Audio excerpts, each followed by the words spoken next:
So hi everybody. This is Megan Good from Take Heart Counseling and Equine Assisted Therapy, and I'm a licensed professional counselor and the founder of Take Heart. And we wanted to do a video today about trauma during this global pandemic. And so I'll let my team introduce themselves here. Hi, I'm Dana, and I'm also a counselor at Take Heart. I have my master's and I'm working towards my licensure currently. I'm Gillian. I am a marriage and family therapist. I also have my master's and also am working towards licensure. So like I said, we're going to talk about trauma today, and pretty much everybody has experienced trauma, whether it's big T, as in a life-threatening event, or little t, as in an extremely stressful event that pushes us outside of our ability to cope. That's really the definition of trauma. And so pretty much everybody has been there where they're kind of past their ability to cope.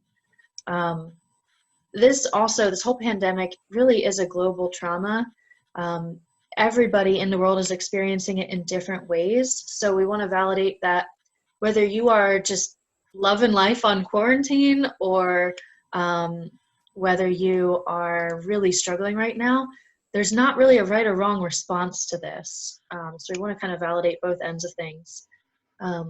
But we are kind of gearing this video towards people who have experienced trauma in the past and then are now dealing with this pandemic again as a new trauma. So it's not irrelevant if you haven't experienced trauma in the past, but since that is sort of our main clientele at Take Heart, we wanted to really focus this video in that direction.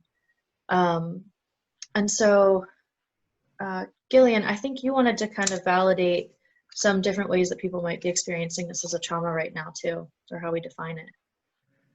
Yeah, so a helpful resource that I'm going to kind of reference is actually a book by Dr. Diane Langberg.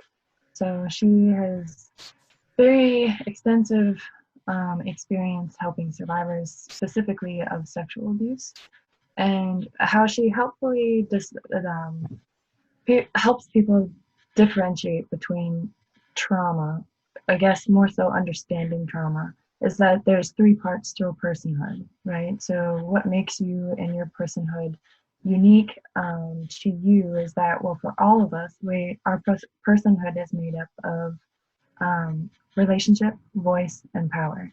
And typically when a person experiences a trauma, that personhood is violated, and it's violated in all three of those areas, right? So your voice is silenced, your relationships become broken and cut off, and you experience powerless, or this sense of being powerless, that you can't control, you can't fix it, you can't run away from it. Nothing that you seem to be able to do manages it in a way that makes it go away and absolves the trauma. So these three ways are what make up our personhood, and what's helpful, and our hope in kind of talking here today is to help you understand what it could look like if you are re-triggered from trauma from your past. And that's not to say what we're going to share here today means that this is what it will look like, and if you're doing these things, it means that you're living in a state of trauma and anxiety. It's more so just suggestions about what it could look like, because what's important to understand is that each of these, so generally for each of us, right, we have this personhood of these three parts, but they're all very unique to each of us, right? So we're all still our own individuals. So our trauma, we're going to experience it differently. There's lots of factors. Diane talks about that in her book as well. There's lots of factors that influence how a person processes the trauma, how they heal through the trauma. It's all individualized. So as we kind of talk through this, we want to validate for you that this can be experienced, this global pandemic can be experienced as a trauma, and it may not for some people as well.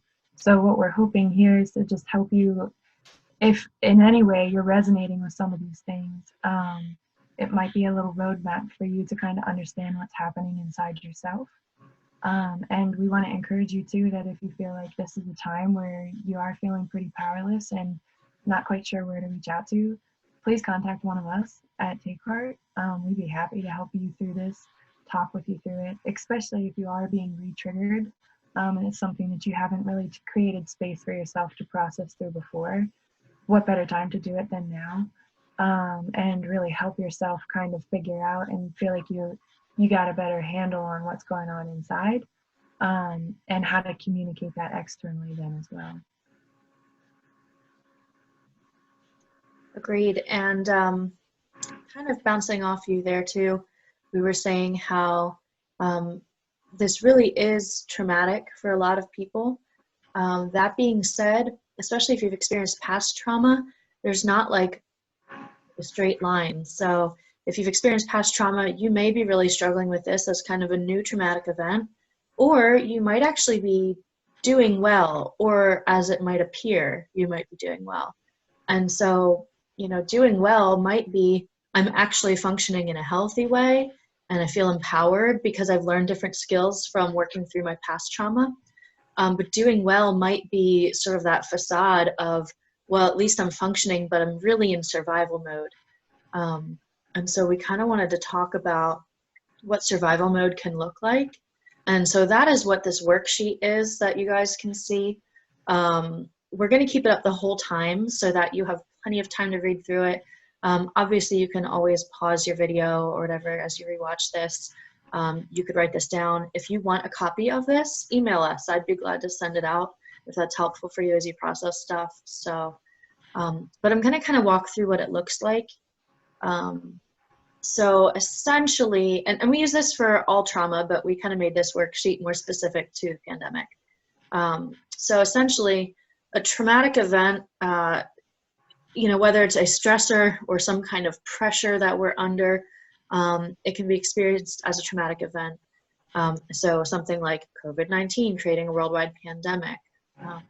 On the right there, so if I feel empowered to handle this pandemic, then I can deal with it in a healthy way, or mostly healthy, right? That's sort of its own scale or spectrum.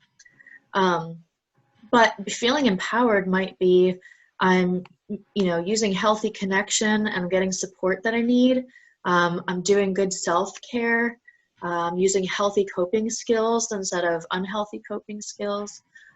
Feeling empowered might be, I know that I have enough toilet paper.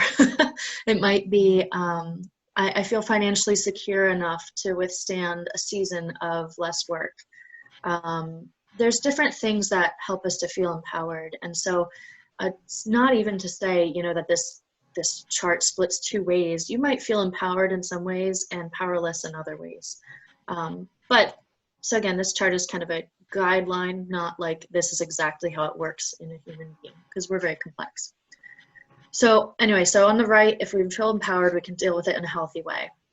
However, if I feel powerless to handle something like this, which is most people right now, because there's not really a lot of control that we have, nobody in our generations living has been through this before. So there's not really a way that we do this, right? Which can make people feel very powerless. Typically what we go to first is flight mode. So this whole list on the left, this is survival mode. This is what it looks like. And these flight, fight, please, freeze, flop, and faint are kind of the steps that we typically go through.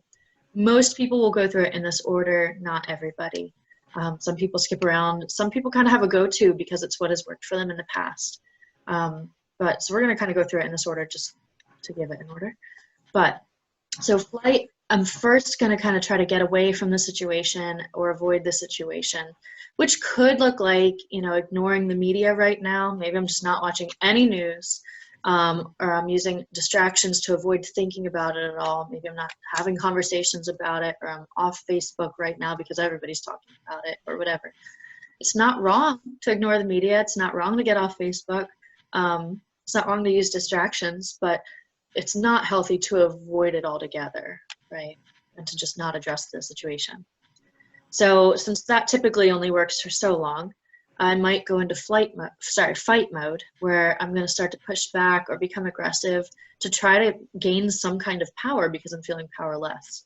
What that could look like right now is resisting directions to wear masks or stay home, or, you know, other social distancing guidelines. Might be really resistant about it or fussy about it. I might complain or get angry about it, right? For some people, they might displace anger or take it out on others. So that's displacement just means that, well, what I'm feeling, I'm going to put on you, right? Or take it out on you. Unfortunately, we're seeing a lot of domestic violence issues right now because everybody's cooped up at home. So if that's a struggle, again, please reach out to us. We can help you with some different resources for help. But so since fight only kind of works so long, then we go into please mode, typically, or fawn if you like the F's for the whole list. And that's kind of a compliance mode. So when we do equine sessions, we talk about this a lot. But compliance is essentially, or please is essentially, you're doing whatever you have to do to please the person or get that pressure off you, right? You kind of submit to the pressure. So since this isn't a person, this is a pandemic, what it might look like is trying to take care of everyone around you to distract you from your own pain or distress, right? I'm trying to kind of, it's another way of displacing or projecting what I'm feeling, but now I'm just taking care of everything else or trying to please, or it could be I'm doing all the social distancing guidelines, wearing the mask and Lysoling everything and whatever, right? So I'm just trying to submit and just do it right. Since that only kind of works for so long, then we can typically go into freeze mode, which is where I can't escape the pressure, right? There's nothing I can do to stop this. So maybe I start to numb or shut down or dissociate from what I'm feeling or from that pressure, from that COVID and all that stuff. So it might be isolating. Now I'm not talking to people anymore, checking in with friends and family. Maybe I'm numbing out. Numbing out might look like not doing self-care or taking care of just basic things around the house. Might be staying in bed all day. It might be drinking or different substance use. It might be binging Netflix. And we were talking earlier, we don't want anybody to feel bad about watching Netflix or sleeping or whatever. But it kind of depends on your motive, right? So if your motive is, whether it's consciously motivated by this or not, if your motive is, I just need to escape the pressure, versus if your motive is, I am so bored, let's watch TV, right? It's a little bit different. And so with all of this, check in with yourself and be asking those questions, or ask others that you trust for help discerning that difference. So those are kind of the first four that most people stay in because they kind of work. Like, it is survival mode for a reason. They help us survive. However, when the pressure goes on for so long, which everybody's kind of tolerance and timeline for that is different, right? So for some people, they've been feeling this flop or flag portion for weeks now, right? For others, it might only start to set in 3 or 4 months down the road, or who knows, right? Different people sort of have different tolerance levels, and that's okay too. But essentially, it's when the pressure goes on so long, so you start to really feel down, whether it's stuck or depressed, maybe suicidal. In some way, you're feeling like you'll never escape that pressure. So what that can look like now is feeling like this pandemic is just never going to end. Maybe the economy is going to crash, or other kind of dark thoughts about the future. Just kind of that really hopeless feeling is this part of the cascade. And then faint is when that hopelessness kind of sets in and I just can't handle it any longer. So this is really when we start to see complex trauma. So this is people who are living in a traumatic event for a really long time, which is not to say that this is not that. So we want to kind of validate that some people will get here and some people won't. It really all kind of depends on our support system, on different coping skills we use, what kind of support we have, right? But essentially, faint is kind of when psychological issues or mental health disorders start to develop. And it's when your brain has been under that pressure or that trauma for so long, it's not thinking in a healthy way anymore. It's those unhealthy pathways in our brain and neural pathways, which is a whole nother topic. But you know, our brain is changing now. Our chemistry is changing now because of the trauma, because of the event. So I'm going to